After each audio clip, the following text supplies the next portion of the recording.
Welcome to Have You Read It, the channel where we bring books to life, one summary at a time. Whether you're here for self-help, personal growth, or business inspiration, there's something for everyone.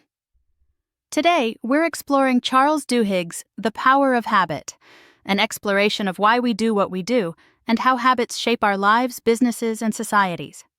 This book isn't just about individual habits like biting your nails or procrastinating. Duhigg takes us through the neurology of habit formation, dissecting how habits work in our brains and offering a practical framework for reshaping them. He also explores the impact of habits on organizational success, from football teams to Fortune 500 companies, and even societal change. One of the most compelling stories in the book revolves around Lisa Allen, a woman whose life was a mess. She smoked, drank, was deep in debt, and couldn't hold down a job.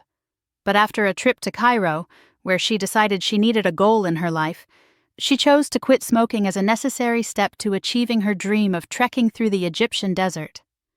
This one change, quitting smoking, became a keystone habit that transformed every other aspect of her life. She lost weight, ran a marathon, got a master's degree, bought a house, and got engaged. Scientists studying her brain found that her old neurological patterns had been overridden by new ones. Lisa's transformation illustrates a central theme. Habits can be changed, but only if we understand how they work. And the key to that understanding lies in the habit loop. The habit loop, as Duhigg explains, is a three-step neurological process. First, there's a cue, a trigger that tells your brain to go into automatic mode and which habit to use. This could be anything from a time of day to a location, an emotion, or even the company of particular people. Then there's the routine, the behavior itself, which can be physical, mental, or emotional. Finally, there's the reward, which helps your brain figure out if this particular loop is worth remembering for the future.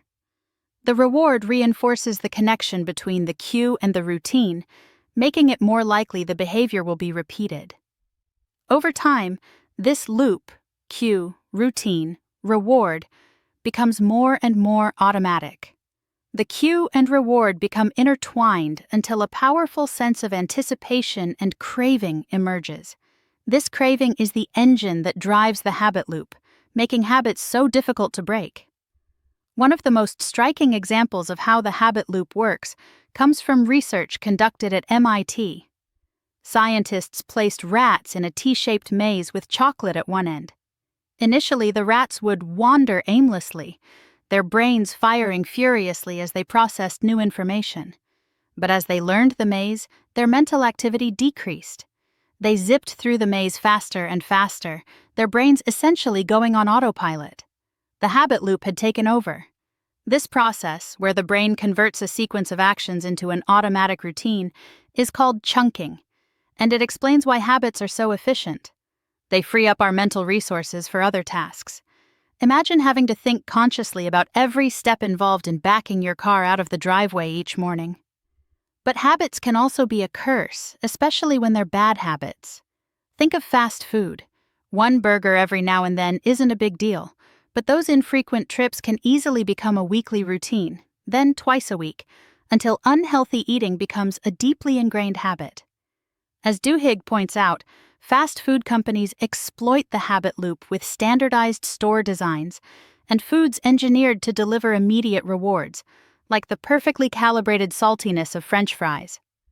To create new habits, Duhigg highlights the work of advertising legend Claude Hopkins, who in the early 1900s turned Pepsodent toothpaste into a national obsession. Hopkins followed two rules: find a simple and obvious cue and clearly define the reward.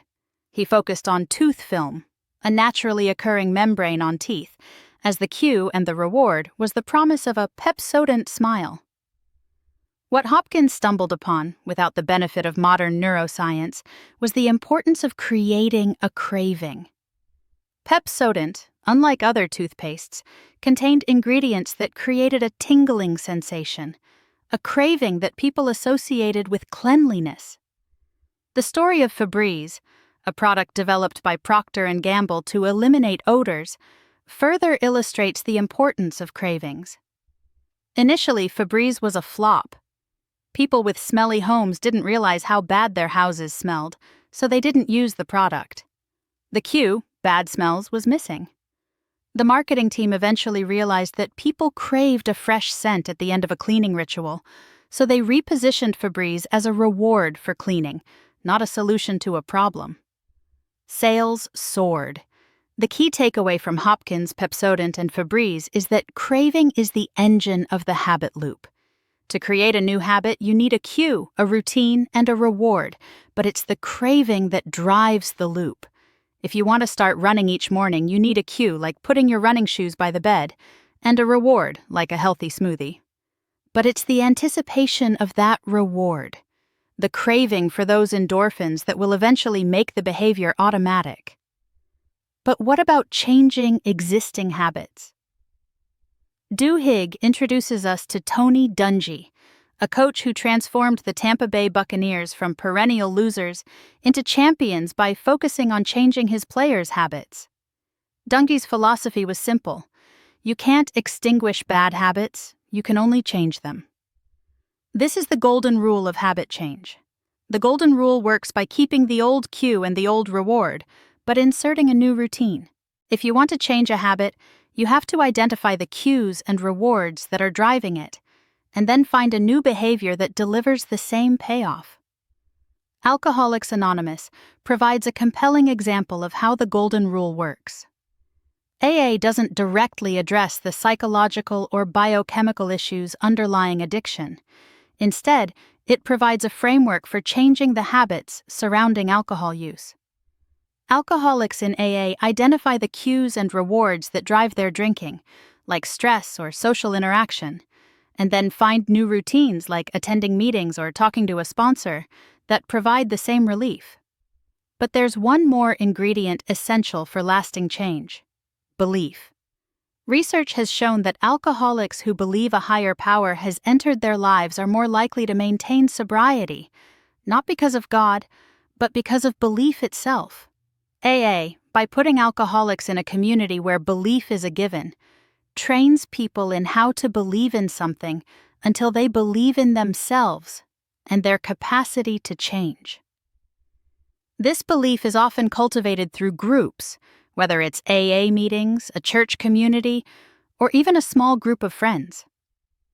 Change, as Duhigg emphasizes, occurs among other people. It seems real when we can see it in other people's eyes. Duhigg also explores the concept of Keystone Habits, which are habits that have the power to start a chain reaction, changing other habits as they ripple through an organization or a person's life.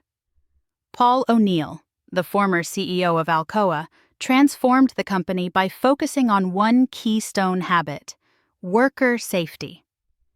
By making safety a top priority, O'Neill created a culture of communication and problem-solving that led to increased productivity, lower costs, and ultimately, higher profits. Keystone habits, Duhigg explains, often provide small wins. These small victories, however insignificant they might seem, fuel transformative changes by convincing people that bigger achievements are within reach. They leverage tiny advantages into patterns that create a sense of momentum. Another important aspect of Keystone Habits is their ability to create structures that help other habits to flourish.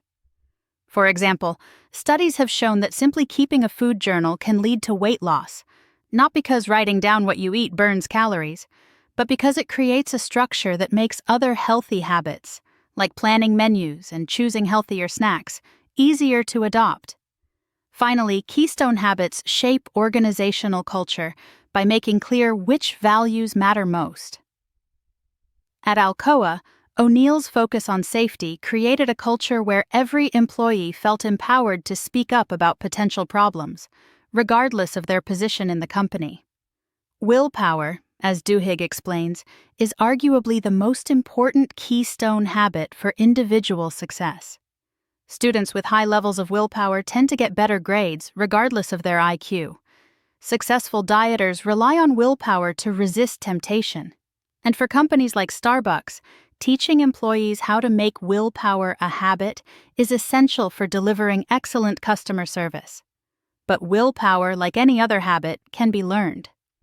Starbucks, for instance, trains employees to use specific routines, like the latte method for handling angry customers, turning self-discipline into an organizational habit. Research has also shown that willpower is a finite resource, like a muscle that gets tired with use. That's why it's so important to conserve willpower during the day and avoid depleting it on trivial tasks before tackling something that requires self-control. Finally, the power of habit explores the habits of societies, exploring how movements happen. The Montgomery bus boycott, a pivotal moment in the civil rights movement, wasn't just about Rosa Parks' refusal to give up her seat. It was about the social habits of friendship and community that spread the word and sustained the boycott. And it was about Martin Luther King Jr.'s ability to give participants new habits that created a sense of identity and ownership, turning a protest into a movement. Movements, Duhigg explains, often follow a three-part process. They start because of strong ties between close acquaintances, grow because of weak ties that hold communities together, and endure because leaders give participants new habits that create a fresh sense of identity. The growth of Saddleback Church, one of the largest churches in the United States, provides another example of how social habits can drive a movement. Rick Warren, the church's founder, focused on building community by creating small groups where people could form close ties, turning church attendance into a habit rooted in social interaction. The book concludes with an exploration of the neurology of free will, raising ethical questions about how much responsibility we bear for our habits. Brian Thomas, a man who strangled his wife while sleepwalking, was acquitted of murder because he was unconscious and acting out of habit. Angie Bachman, a woman who gambled away almost $1 million, was held accountable for her debts, even though she claimed her gambling was a compulsion beyond her control. The key difference, as Duhigg points out, is that Thomas wasn't aware of his sleepwalking habit, while Bachman knew she had a gambling problem. Once you know a habit exists, you have the responsibility to change it. So what's the main takeaway from The Power of Habit? Habits aren't destiny. They can be changed, but only if we understand how they work. The habit loop. Cue, routine, reward, craving. The golden rule of habit. Change. Keep the same cue and reward, but insert a new routine. Keystone Habits. Focus on a few key priorities to create widespread change. Willpower. Make self-discipline a habit by planning for inflection points. Movements. Strong ties, weak ties, new habits equals social change. Thanks for watching. Have you read it? Make sure to give this video a thumbs up and hit that subscribe button so you never miss our next book exploration.